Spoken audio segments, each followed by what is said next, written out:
할렐루야. 오늘 우리에게 주신 하나님 말씀은 사도행전 11장 19절에서 26절까지의 말씀입니다.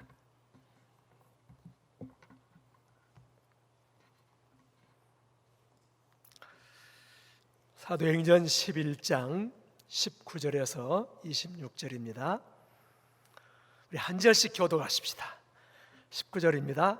그때 스데반의 일로 일어난 환난으로 말미암아 흩어진 자들이 베니게와 구브로와 안디옥까지 이르러 유대인에게만 말씀을 전하는데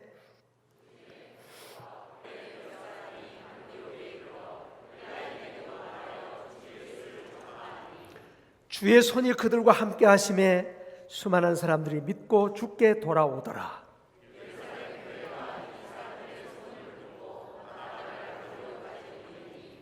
그가 이르러 하나님의 은혜를 보고 기뻐하여 모든 사람에게 굳건한 마음으로 주와 함께 머물러 있으라 권하니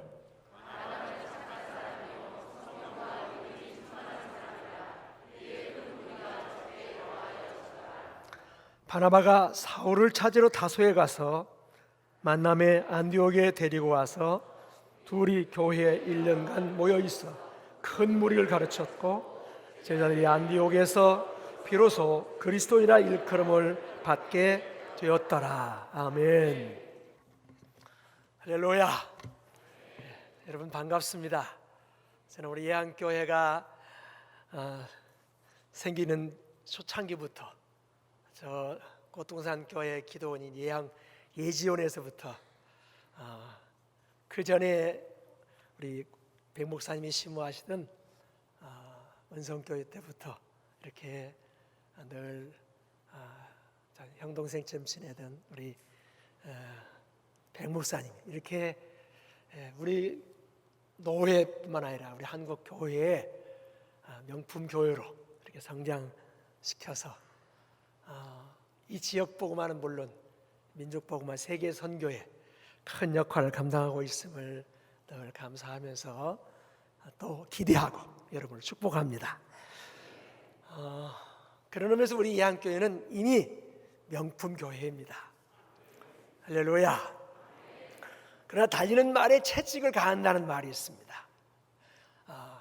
지금까지 그랬던 것처럼 앞으로도 우리 예한교회는 우리 한국교회, 세계교회 명품 교회가 될 줄 믿습니다. 우리 예한교회가 세계에서 제일 큰 교회는 될 수 없을지 몰라도 세계에서 제일 좋은 명품 교회가 되어야 될 줄 믿습니다. 근데 사실 교회는 건물이 아니에요. 예수를 구주로 하나님을 아버지로 믿는 성도 공동체, 교인들이 바로 교회입니다. 그렇게 이 예한교회 건물이 명품이 아닙니다. 물론 건물도 아마 경기도 내에서는 명품이 아닌가 싶습니다만은 그러나 건물은 교회가 아니에요. 어디까지는 예배당이에요. 사실 하나님의 성도들인 우리 한 사람 한 사람의 공동체가 교회인 줄로 믿습니다. 저는 명품하면 생각나는 이야기가 있습니다. 여러분 서울 중부시장에 가면요 이 건어물들이 전국에서 모여서 도매로 소매로 팔려가는 시장이죠. 한 번은 이 중부시장에 이 김을 파는 이 가게에서 김들끼리 서로 다툽니다. 서해안에서 올라온 김이 말합니다. 야, 김은 뭐니 해도 자연산 서해안산 김이 최고야. 근데 남해안에서 올라온 김이 이렇게 말합니다. 야, 서해안에서 나오는 자연산 김이 그게 얼마나 되냐. 우리나라 사람들이 그 다 먹고 살기에는 너무 적은 양 아니냐. 그리고 우리 남해안산 김은 양도 많고 때깔도 좋고 그래서 수출도 하고 남해안산 김이 최고야. 싸움이 끝나질 않았습니다. 근데 그 앞에 하얀 김이 싹 지나가면서 새까만 것들이 까불고 있어. 여러분 원래 김은 까맣지 않습니까? 근데 하얀 김이 지나가면서 까분다고 조롱하는 거예요. 그때 이 두 김들이 놀래가지고 야, 너 거기 서봐. 너는 어디서 온 김이야? 어디 산 김이야? 나는 서울산 김이야. 왜 이래? 아니 서울에서도 김이 나냐? 나는 앙들의 김이야.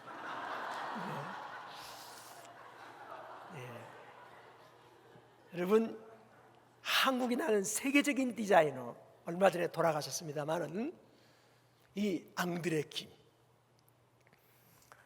적어도 먹는 김에 관한 한 이 앙드레 김은요 가짜예요. 짝퉁이에요. 명품이 아니에요. 여러분, 그런 의미에서 우리가 명품이 된다고 하는 것은 얼마나 가치 있는지 모릅니다. 그래서 어떤 사람은 그렇게 말해요. 명품은 1%의 문제다라는 말을 합니다.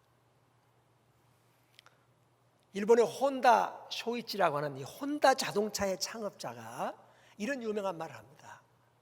내가 실패한 99%를 1%의 명품이 우리 회사의 운명을 바꿔놓았다. 여러분, 우리 이한교회 성도들 100%가 다 명품이었으면 얼마나 좋겠습니까? 그러나 적어도 우리 이한교회 성도들의 1% 아니 10%만 명품이면 명품 교회가 되기에 충분한 줄로 믿습니다.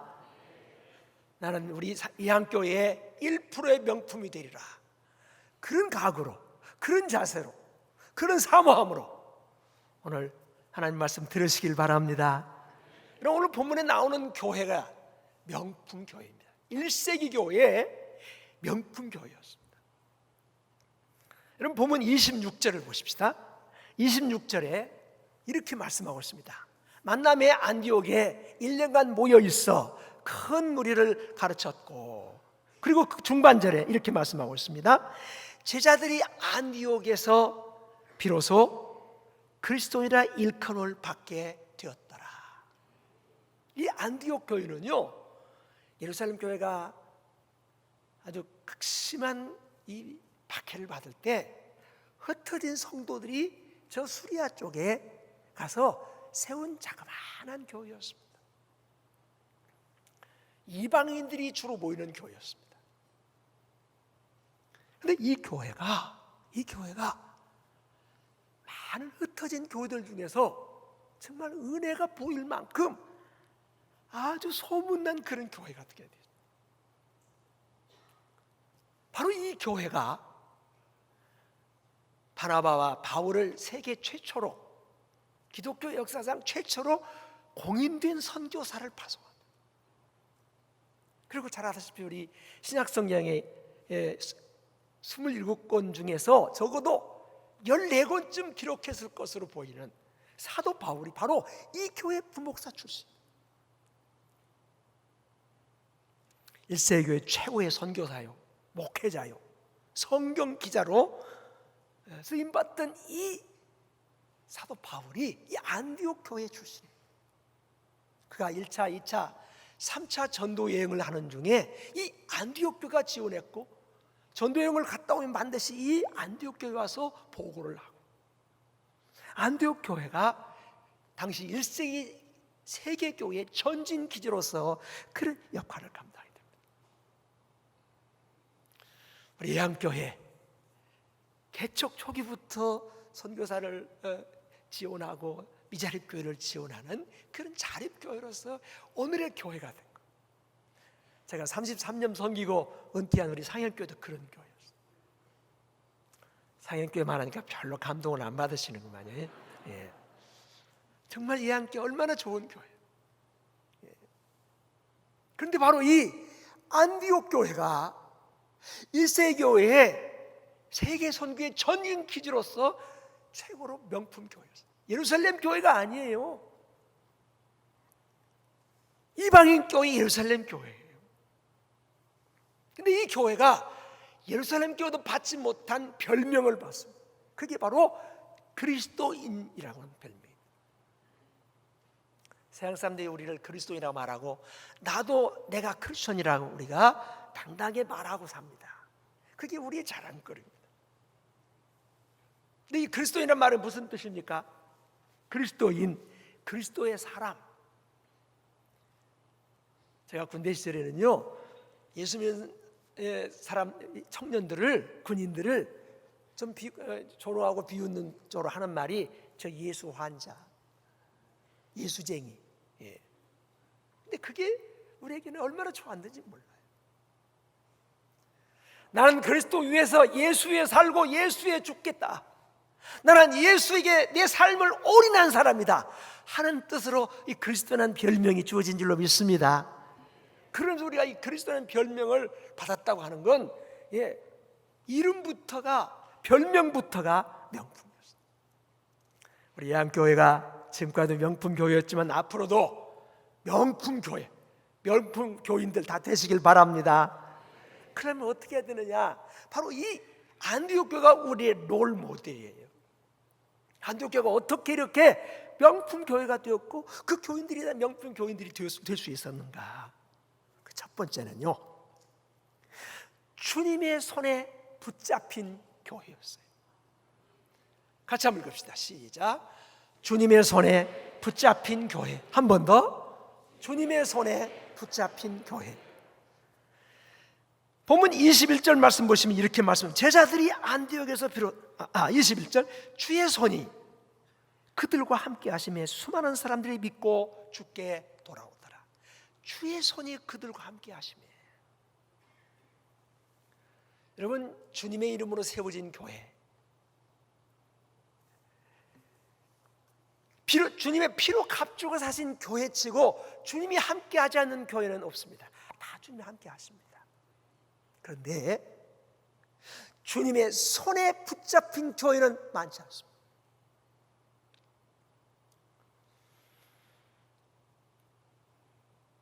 사람의 손에 붙잡혀 있거나 사람의 사상에 붙잡혀 있거나 끼리끼리 사람의 손에 붙잡혀 있는 교회는 많지만, 그러나 주님의 손에 붙잡힌 교회는 많지 않다고 하는 것입니다.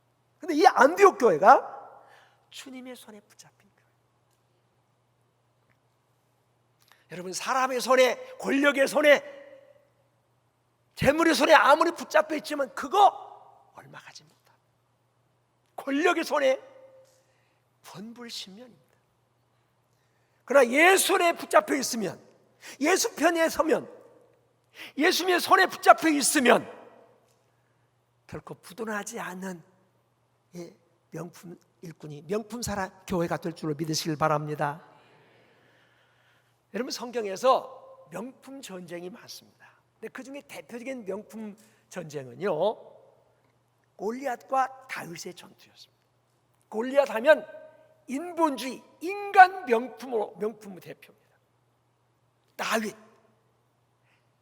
신본주의, 하나님의 명품 중에 대표라고 할 수 있을 것입니다.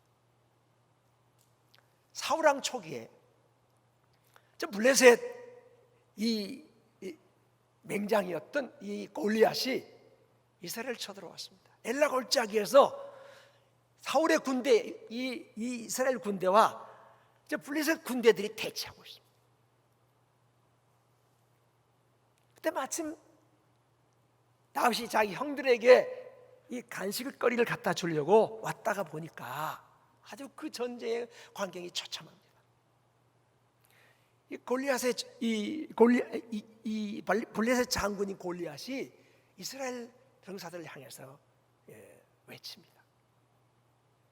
특별히 사울왕에게 말합니다. 사울왕, 이 불쌍한 장돌들 죽이지 말고 우리 대표전 하자. 내가 블레셋 대표로 나올 테니까 이스라엘 대표 장수 하나 나와라. 우리 둘이 싸워서 우리가 지면 우리가 이스라엘의 종이 될 것이고 너희가 지면 너희가 우리의 종이 되라. 여러분, 얼마나 멋진지 아닙니까? 군사들의 사기를 진작시키는 그런 제안 아닙니까? 그런데 이스라엘 군대의 장수 중에는 한 사람도 그래, 내가 이스라엘 군인을 대표해 나가겠다고 나오는 이 장수가 한 사람도 없습니다. 여러분, 전쟁은 사기 아닙니까? 전쟁은 끝나는 거나 다름없습니다. 아무도 안 나오니까 블레셋 장수인 골리앗이 또 외칩니다. 야, 너희들 하나님을 믿는다면서 너희가 믿는 하나님이 천지를 창조한 전능한 하나님이라면서, 그런데 너희 중에 나를 상대할 장수가 없다는 말이냐. 이놈들아, 내 똥이나 먹어라. 그러면서 하나님을, 너희가 믿는 하나님이 죽었냐 살았냐 하면서 조롱합니다. 그래도 아무도 거룩한 분노를 가진 장수가 나타나질 않습니다. 그때 어린 소년, 10대 어린 소년 다윗이 이 처참한 광역을 보고 사울 왕에 가서 말합니다. 왕이시여, 나를 보내서 내가 저 이방인을 무너뜨리겠습니다. 개만도 못한 이방인을 내가 무너뜨리겠습니다. 여러 가지 우여곡절이 있었습니다만 다윗이 가진 무기, 물맷돌 하나, 돌팔매질하는 물맷돌 하나 가지고 이 골리앗을 향해서 갑니다. 골리앗이 그 광경을 보고요, 얼마나 깔깔대고 웃었겠습니까? 그리고 분노합니다. 아니, 너희들 중에 장수가 없어 어린 소년이 나와 싸우겠다고 나오느냐. 내가 오늘 너를 저 공중의 새의 밥이 되게 하겠다 하면서 이 골리앗이 다윗을 향해서 옵니다. 다윗은 말합니다. 너는 칼과 창과 단창으로 내게 나오거니와 나는 만군의 여호와 이름으로 내게 나가노라. 할렐루야. 너는 인간 명품으로서, 인본주의 극치로서 너는 너가 가진 창과 방패와 그리고 너의 힘으로 나오지만 나는 만군의 여호와 하나님의 이름으로 내게 나가더라. 물맷돌을 돌려서 한 방에 이 골리앗을 쓰러뜨립니다. 그리고 골리앗의 칼을 빼서 골리앗의 목을 칩니다. 그리고 전쟁은 끝나고 세상이 바뀌었습니다. 할렐루야. 인간 명품으로 최상급이 하나님의 명품 최하급을 당할 수 없음을 믿으시길 바랍니다. 여러분, 우리가 지금 사는 이 세대가 세상이 마치 골리앗이 다윗에게 오는 것 같은 그런 두려움이 우리에게 있지 않습니까? 그렇다면 여러분들이 다윗이 가진 그 물맷돌 여호와 이름으로 돌려서 마침내 저 원수 골리앗을 무너뜨릴 수 있는 여러분의 물맷돌은 과연 무엇입니까? 무엇이 여러분의 손에 물맷돌로 주어져 있습니까? 여러분이 가진 재물입니까? 사회적 지위입니까? 건강입니까? 권력입니까? 돈입니까? 그것이 과연 저 골리앗을 무너뜨릴 그런 힘이 될 것 같습니까? 천만에요. 우리는 보이지도 않는 이 바이러스 코로나 하나도 이렇게 전전긍긍하는데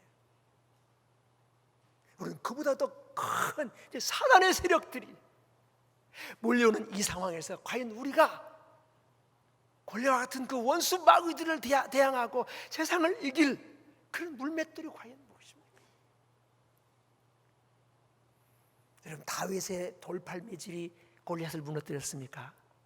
천만에요. 다윗은 여호와 하나님의 이름으로 돌려서 쏘았습니다. 근데 그 하나님의 이름으로 쏘아진 돌멩이가 골리앗의 정수리를 골리앗을 마치 미사일을 던져서 쏘아서 무너뜨리는 거예요. 할렐루야. 여러분, 우리에게는 힘이 없습니다. 그러나 주님의 손에 붙잡혀 있으면 주님의 손의 능력이, 주님의 손의 권세가, 주님의 손의 힘이 마침내 골리앗을, 우리 앞에 있는 골리앗을 무너뜨려 남음이 있음을 믿으시길 바랍니다. 이게 명품 교회, 명품 신자들이 가진 이 기본입니다. 여러분, 예한교회가 개척되고 오늘의 일기까지 얼마나 많은 골리앗과 같은 그런 이 험산 줄령이 있었습니까? 얼마나 많은 장애물들이 있었습니까? 얼마나 많은 골리앗의 그 위협이 있었습니까? 제가 백 목사님보다는 키가 좀 큽니다만은 정말 작은 거인이 그 어려운 그 위기를 우리 선배 목사들이요 가슴을 조이고 지켜봐야 되는, 오직 주의 손에 붙잡힌 그런 믿음으로, 그런 신앙으로 우리가 승리해야 될 줄로 믿으시길 바랍니다. 여러분, 명품은요 아무래도 만든다고 명품이 되는 게 아닙니다. 여기 지금 물컵이 있습니다만 이 물컵이 공장에서 나왔죠. 근데 명품은요 명인이 만들어야, 장인이 만들어야, 적어도 그 제품에 관한 최고의 기술을 가진 사람이 만들어야, 그래야 그게 명품입니다. 그렇다면 여러분, 우리 그리스도인들은요, 우리 예수 믿는 사람들은요 존재론적으로 명품이에요. 왜요? 누가 만들었으니까? 하나님이 만들었어요. 이런 모든 상품마다 다 이 상품을 만든 나라, 메이드 인 차이나, 메이드 인 타이완, 메이드 인 자pan, 메이드 인 코리아, 이거 다 있습니다. 그다음에 여러분들에게 붙여진 라벨은 뭡니까? 메이드 인 갓, 메이드 인 킹덤 오브 갓. 우리는 하나님의 나라, 하나님이 만든. 할렐루야. 야곱아, 내가 너를 창조하였고, 이스라엘아, 내가 너를 조성하였고, 내가 너를 지명하여 불렀으니 너는 내 것이라.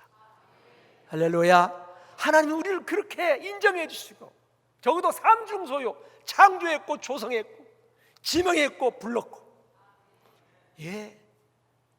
우리는 존재론적으로 명품이에요.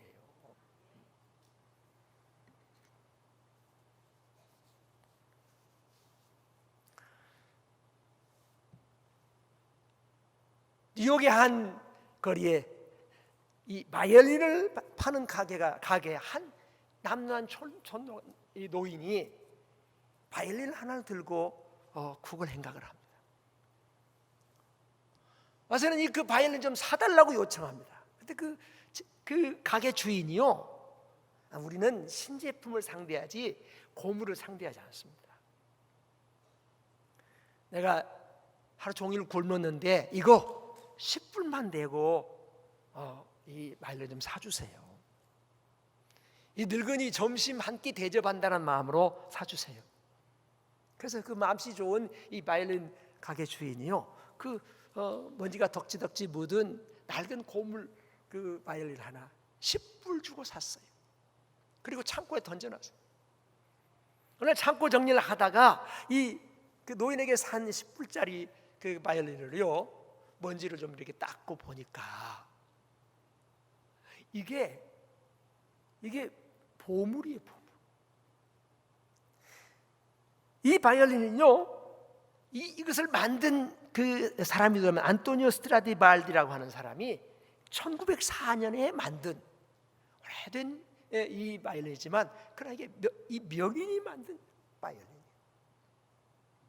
그래서 경매 시장에다 한번 내놔 봤어요. 10만 불에 팔려, 10만 불에. 10불 줬는데 그 만배인 10만 불에 팔려. 누가 만들었냐가 그 가치를 재평가한다고 하는 것이죠. 우리는 예수 피로 구속받고 성령의 내 안에 내주하시면서 성령의 집을 산 그런 거룩한 성도임을 믿으시길 바랍니다. 나는 존재론적으로 하나님의 명품이다 하는 믿음을 가진 사람은요, 자그마한 일에 낙심하지 않습니다. 힘들다고 좌절하지 않습니다. 병들었다고 절망하지 않습니다. 왜? 나는 예수 피로 값주고 사실 만큼 충분한 가치가 있는 하나님의 자녀, 하나님의 사람이라고 하는 이 명품 의식을 여러분이 갖게 되시기를 주님으로 축원합니다. 여러분, 우리가 명품으로 쓰임을 받으려면요, 우리 존재 자체도 그렇지만 우리가 어떻게 쓰임을 받을 것인가 하는 것이 중요해요. 다시 말하면 내 인생을 하나님이 어떻게 조율해서 악기처럼 쓰시는가 하는 것이 중요해요. 여러분, 악기를 잘 조율해야 소리가 잘 나오듯이죠. 우리 인생을 하나님이 잘 조율해서 쓰셔야만, 그러면 우리가 정말 복된 삶이 되어지게 됩니다. 그리고 하나님의 손으로 우리를 연주하시도록 그렇게 하나님께 우리를 온전히 맡겨야 돼요. 저 이태리 로마 한 그 구석진 곳에서 한 할아버지가 그 손녀와 함께 국을 행각을 하고 있습니다. 크리스마스가 가까워지는 겨울인데 이 할아버지가 바이올린을 연주하면서 그러면서 그 손녀에게 할아버지의 모자를 돌려가면서 그러면 국을 행각을 합니다. 그러나 하루 종일 해도요 별로 수입이 없습니다. 왜냐하면 이 할아버지의 그 깽깽이 소리가, 바이올린 소리가 깽깽이 소리에 지나지 않습니다. 도시의 소음이 되고 막. 근데 저 구석에 있던 한 중년 신사가 다가오더니, 할아버지, 제가 연주를 좀 해드릴까요? 좀 그렇게 해주세요. 내가 지금 아침부터 손이 이렇게 시렵고 해서 제대로 연주가 되질 않습니다. 이 신사가요 바이올린을 튜닝을, 조율을 합니다. 그리고 연주를 시작합니다. 정말 천상의 연주를 합니다. 지나간 사람들이 어디서 이렇게 기가 막힌 바이올린 연주를 하는가 하고 다들 비껴가던 사람들이 와서 구경합니다. 많은 사람들이 모였습니다. 한 곡을 마치고 나서 이 연주자가요 그 손녀에게 할아버지 모자를 돌리라고 그래요. 전에는 그저 쓰다 남은 동전 하나도 아깝게 던지던 사람들이요 지갑을 열어서 지폐를 꺼내서 그래서 그 모자에다가 가득히 담습니다. 금방 모자가 차고 남았습니다. 한 곡을 더 연주하더니요 이 신사가 유유히 사라집니다. 싫어합니다. 바로 이 연주자가 누구냐면요 18세기의 최고의 바이올리스트인 파가니니라는 사람이에요. 누가 연주하느냐에 따라서 여러분 이 악기가 달라져요. 여러분 자신이 내 인생을 조율하고 연주하면요 할아버지의 깽깽이가 될 수 있습니다. 하나님의 손에 우리가 조율되고 하나님의 손에 우리가 연주되면 여러분 하나님의 뜻과 영광이 드러나게 될 줄로 믿으시길 바랍니다. 명품은 누가 연주에 따라서 명품의 수준이 달라져요. 질량이 달라져요. 두 번째로는요 은혜 받은 것이 보여져야 한다고 하는 거예요. 같이 읽읍시다. 시작. 은혜 받은 것이 보여지는 교회. 한 번 더. 은혜 받은 것이 보여지는 교회. 본문 23절 말씀 보시면 이렇게 말씀, 그가 이르러 하나님의 은혜를 보고 기뻐하여 모든 사람에게 굳건한 마음으로 주와 함께 머물러 있으라 고나니 라고 말씀하고 있습니다. 여러분 이 안디옥 교회가 이렇게 정말 은혜가 넘치는 교회라는 소문을 예루살렘 교회가 듣습니다. 그리고 예루살렘 교회에서 담임 목사로 이 바나바를 파송합니다. 바나바가 와서 보니까 소문에 듣기보다 더 이 교회가 은혜가 있는 교회예요. 은혜가 있을 정도가 아니에요. 은혜가 보이는 교회예요. 은혜가 눈에 보여요. 그래서 이 교회가 명품 교회예요. 사랑하는 예한교회 성도 여러분들, 여러분들에게서 은혜가 보이는 그런 명품 교인들이 되시길 바랍니다. 제가 여러분에게 한번 묻겠습니다. 첫째, 나는 하나님을 보고 하나님을 믿는다. 두 번째, 나는 사람을 보고 하나님을 믿는다. 나는 1번이라는 사람 손 들어주세요. 1번 내리시고 2번 3번은 없는데 손 안 든 분은 뭐예요? 맞아요. 우리는 하나님을 보고 하나님을 믿지 사람 보고 하나님 믿지 않아요. 그런데 여러분, 불신자들은요, 하나님을 보고 하나님을 믿을 수 있는 영적 채널이 없어요. 그러니까 예수 믿는 우리가 하나님의 은혜를 받고 그 은혜가 세상 사람에 보여져야, 그래야 전도 대행자 되고 전도가 되는 줄 믿으시길 바랍니다. 여러분, 그렇지 않았어요? 은혜를 보고 수많은 사람들이 믿고 죽게 돌아오더라. 우리가 원든 원치 않든 세상 사람들에게는 하나님의 은혜, 하나님의 사랑, 하나님의 영광을 보여주는 선전간판이라니까요. 영상물이라니까요. 그러니까 우리가 은혜를 받아야 돼요. 은혜를 받은 게 있어야 은혜가 보여지죠. 인풋이 있어야 아웃풋이 있을 거 아니에요. 은혜 받게 되시길 주님으로 축원합니다. 자, 그러면 은혜 받는다는 게 뭐냐? 하나님의 능력에 접속되는 거예요. 여러분, 여기 전등불이 많이 들어가 있습니다. 이게 전원에 전기가 코드가 연결되어야만, 그래야만 이 불빛이 들어오듯이 우리가 하나님의 은혜를 받으려면 하나님께 접속되어야 될 줄 믿으시길 바랍니다. 하나님의 능력에, 하나님의 사랑에, 하나님의 큰 사랑에 내가 점화되어야만 나를 통해서 하나님의 사랑이 증거되고 하나님의 사랑이 나타난다. 은혜도 나타나고 영광도 나타나. 할렐루야. 라이먼 비처라는 사람이 이런 말을 해요. 세상에서 가장 강력한 힘은 하나님의 사랑에 점화된 사람이다. 할렐루야. 우리는 예수 그리스도의 그 십자가의 사랑에 점화된 사람. 하나님이 내가 너를 사랑한다. 내 아들의 생명과 네 생명을 맞바꿀 만큼 너는 내 사랑이다. 할렐루야. 이런 사랑에 여러분 은혜를 받고 이 사랑이 내 삶의 능력이 되어서 정말 은혜 받은 것이 보여지는 복된 역사 있게 되시길 바랍니다. 그런데 여러분, 은혜 받으려면요 겸손해요. 첫째도 겸손이고 둘째도 겸손이고 셋째도 겸손.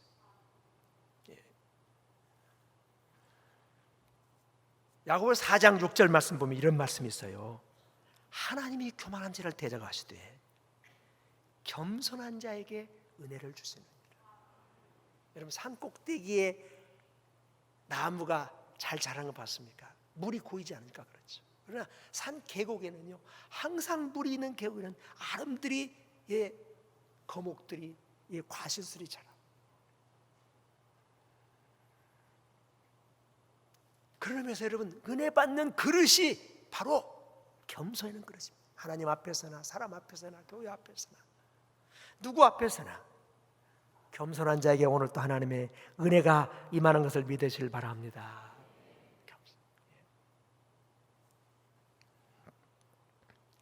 여러분, 겸손은요 예수의 영성이에요. 교만은 사단의 영성이에요. 그러니까 우리가 예수의 영성을 가진 사람에게 늘 하나님의 은혜가 장마비처럼 이렇게 내리고 그리고 쌓이게 될 줄로 믿습니다. 그리고 은혜 받으면요, 은혜 받으면 자랑이 생겨요. 첫째는 예수 자랑, 복음 자랑. 우리 예한교회가 은혜 받은 교회로서 예수 자랑, 복음 자랑하시길 바랍니다. 내 자랑, 세상 자랑 해봐야 그게 얼마 가지 못합니다. 예수 자랑이 영혼이 부도나는 최고의 자랑을 믿으시길 바랍니다. 그리고 교회 자랑하십니다. 우리 예한교회, 우리 예한교회 성도들, 그리고요 여러분의 교회 담임 목사를 자랑하십시오. 여러분, 세상 사람이 볼 때는요 예배당 건물이 호기심에서 오는 게 아닙니다. 이 자랑 저 자랑, 교회 수 자랑 뭐 해봐도 그것도 크게 자랑거리 아닙니다. 그 교회 어떤 목사님이 그 교회를 섬긴대 하고는 그 담임 목사에 대한 관심이 여러분도 교회원 가장 중요한 이유 중 하나가 그거 아닙니까? 저는 33년 한 교회 개척에 섬기고 이제 은퇴를 했습니다만 제가 자랑할 게 별로 없어요. 그러니까 우리 성도들이 전도하면서 한 자랑이 뭔지 아십니까? 우리 목사님은 말이야, 엊그제 시골에서 올라온 사촌 오빠 같은 목사님이에요. 여러분 서울 교회들은요 기생이 오래 비치면 반질반질한 사람 좋아하지 않습니다. 좀 시골스러운 사람 좋아합니다. 그래서 우리 교회도 성장했어요. 근데 가만히 생각해보면 괘씸해요. 제가 1955년 고등학교를 서울로 유학 가서 지금까지 지금 몇 년이요, 몇 년? 60년이 다 돼 가는데 나더러 시골 사촌 오빠라니. 그래도 자랑할 게 있잖아요. 근데 백 목사님 자랑할 게 얼마나 많습니까? 작은 거인, 설교 잘하고, 유머 잘하고 말이죠. 노래 찬양은 또 얼마나 잘하니까. 할렐루야. 여러분들은 명품 목사님을 모신 그런 교회로 명품 교인들 다 되시기를 주님으로 축원합니다. 기도하십시다. 하나님 아버지 감사합니다. 오늘도 우리 예한교회를 향하신 하나님의 큰 뜻과 계획이 있어서 오늘 주신 말씀 붙들고 주님의 손에 붙잡힌 교회, 그리고 온 교인들, 은혜 받은 것이 보이는 그런 아름다운 교회로 명품 교인들이 다 되도록 주께서 복내려 주시옵소서. 살아계신 주 예수님 이름으로 기도하옵나이다.